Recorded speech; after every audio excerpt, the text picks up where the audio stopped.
Hello, dear students. In continuation of the chapter Weathering the Storm in its Summer, we are going to start where we left in the previous one. Prashant was with his friend's house and with his family members after the storm over. But the situations were not like that he could go to see the condition of his village. They froze in the cold and incessant, meaning continuous, rain. The rainwater washed away Prashant's tears.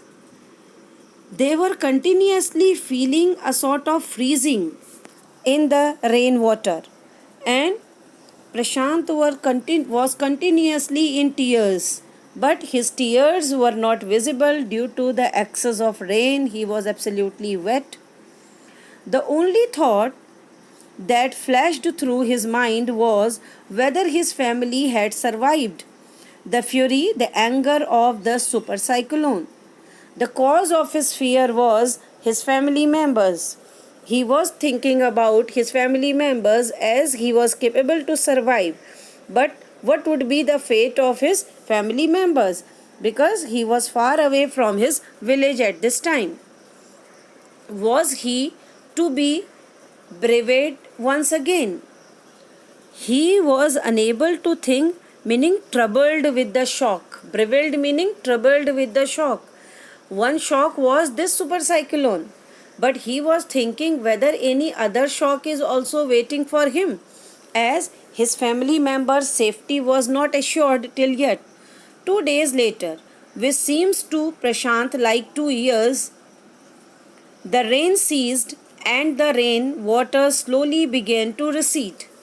So, continuously after 2 days, it was raining, but now it ceased, and the rainwater was also descending down or coming down. Prashant was determined to seek out his family without further delay. Now Prashant did not want to delay. He wanted to go to seek the condition of his family. He wanted to go and see what is the lot of his parents, his family members. But the situation was still dangerous, and his friend's family pleaded, meaning requested with Prashant to stay back a little while longer, but Prashant knew he had to go. Though his friend's family member were asking Prashant that he should not go right now because it could be dangerous, but Prashant was not going to listen any one of them now. He equipped himself with a long sturdy stick and then started on his 18th kilometer expedition back to his village through the swollen flood waters. It was a journey he would never forget. Now Prashant did not prefer for any delay. He had taken a long stick with him, and he had started his 18-kilometer long journey all alone and on foot only in middle of the water. He constantly had to use his stick to locate the road, to determine where the water was most shallow. You can see, as in the picture, he was using this long stick log to find out where the land is at places, because everywhere there is water as it is visible in the picture.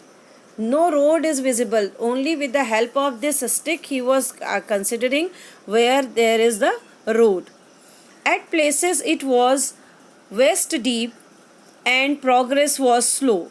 Most of the places it used to be west, meaning he was till west he was in the water. At several points he lost the road and had to swim. After some distance he was relieved to find two friends of his uncle who were also returning to their village. They decided to move ahead together. At some of the places he had to swim, and it was a great good luck for him that in between his way he got his uncle's two friends. They were also going to his village, so all of them had decided to walk together. So together means strength he got.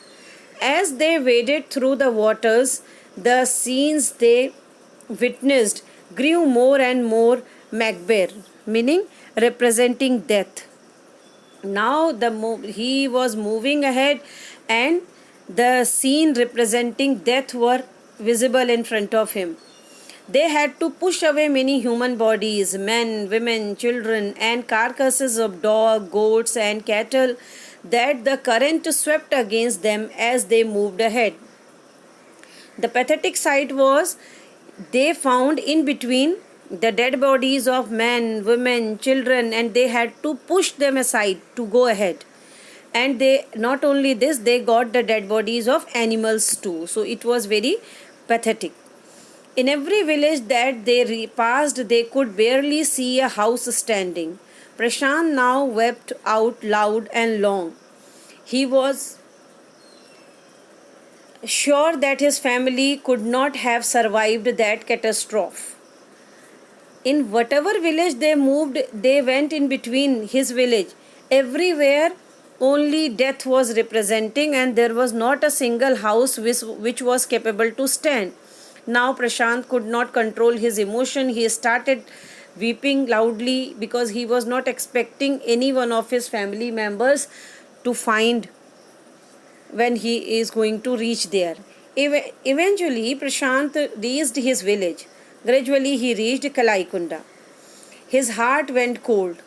Where their home once stood, there were only remnants of its roof. Now his heart sank. Kalaikunda was the name of his village, and where there used to be houses, there at that time only roof was left.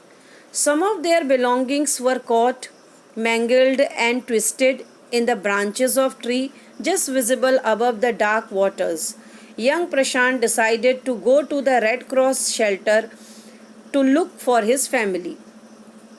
Nothing was visible there, only the dead remains were floating on the top of the water.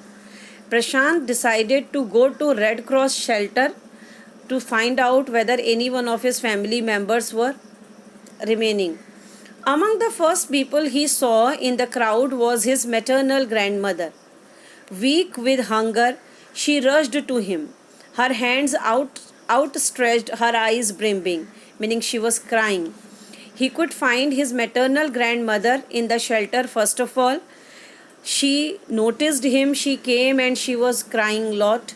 It was a miracle. They had long given him up to death. Meaning it was a miracle because the age of his maternal grandmother was too much. He was not expecting to see her, but it's a miracle she was there. Quickly, word spread and his extended family gathered around him and hugged him tight in relief. Prashant anxiously scanned the motley, battered group. His brother and sister, his uncles and aunt, they all seemed to be there. Motley meaning varied elements.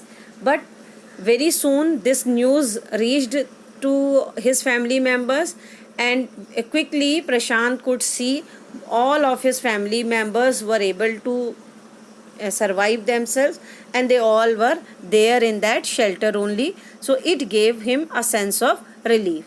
Thank you, dear.